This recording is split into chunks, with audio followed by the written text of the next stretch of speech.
Now students will find the formula for drift velocity. Okay, suppose we will take just one electron at a time. Suppose it starts moving from over here, it moves up till here, and here it collides. Okay, once again it moves from here and it collides over here. For this it moves till tau 1 time, here it moves till tau 2 time, again it will move up till here, it will move up to tau 3 time. Okay, it will do it n times. We are taking just for 3. We'll take this is the lambda distance between two collision, lambda 1, lambda 2, lambda 3. Okay, now here what is this? This is known as relaxation time. Relaxation time. Okay, if you want to write it in definition, then time between two successive collisions of an electron. Okay, so I can write it this way. Okay, so what happens initially? An electron starts to move from over here. It will be it will move up till this position. What it will do? Till that it has covered lambda 1 distance for tau 1 time, and then it collides with this. Again it will start from here, it will move till for tau 2 time, then it will again collide. Again the same procedure will repeat, and it will repeat for n number of times. Okay, so now you have already studied about accelerated motion. What will be the velocity for an accelerated motion? U plus at, where v is the velocity, u is initial velocity,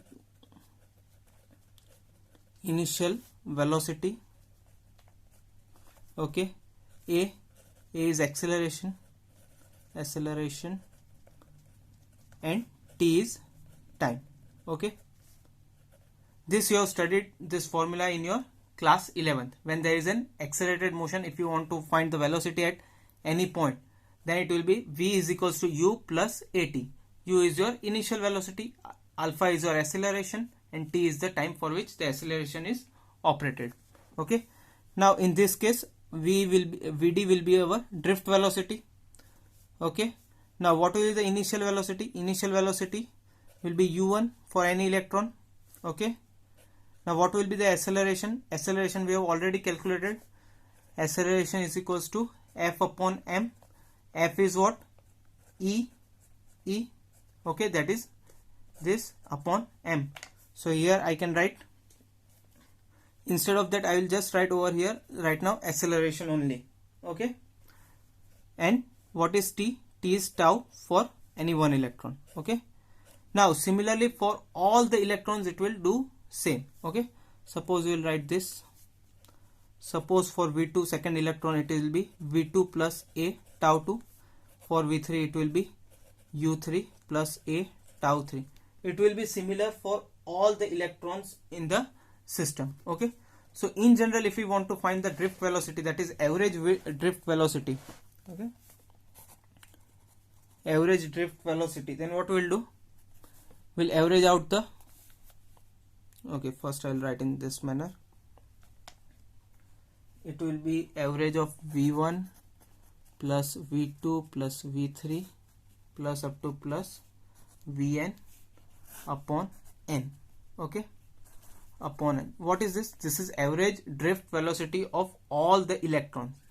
Now we know what is the velocity for v1, v2, v3 and so on. So I can write it in this manner. u1 plus a tau 1 plus u2 plus a tau 2 plus up to plus un plus alpha tau n. Okay, whole divided by n. Can I write it in this manner? Yes. Okay, then what I will do, I can separate these two parts. As it is in addition, I can take out u1 plus u2 plus u3 plus up to un whole divided by n, plus alpha is common for all, so alpha tau 1, alpha that is acceleration, or you can say a, tau 1, tau 2, tau 3 plus up to plus tau n whole divided by n. Can I write it in this form? Okay, now on seeing this form I hope you can remember one thing, that will be, what is the value of this? This is the initial velocity without an acceleration, that was due to thermal energy. This was motion due to thermal energy. When anything got the acceleration? When we applied the external electric field. Okay, you can go to a previous video. We have found the value of this, and that was equal to 0. The random motion or initial random motion, average random velocity will be equal to 0. Okay, plus alpha t1 t2 up to tn. Okay, so what can we do? We can write it t1 plus tau 2 plus tau 3 plus up to plus tau n whole divided by n will be equals to V average. Okay, now here we can take tau is equals to tau 1 plus tau 2 plus tau 3 plus up to plus tau n whole divided by n. We can write this.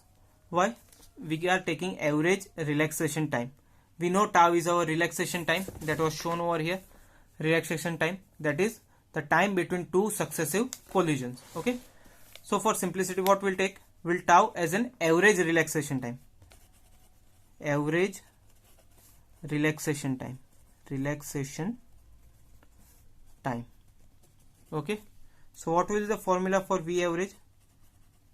V average, or you can also write Vd, that is drift velocity. Okay, what you can write for that? Now it is 0, so it will be ignored. A tau. Okay, I can write it in this manner. Can I do it? Okay, now what is the value of A? That is acceleration. What is the value of A? That is acceleration. It is equals to E by m into tau. Okay, I hope this quantity is very clear to you, so I will put it in box. This is the formula for drift velocity. I hope this much portion is very clear to you. Now in next video we'll be relating this term with other quantities like current and potential difference. Thank you.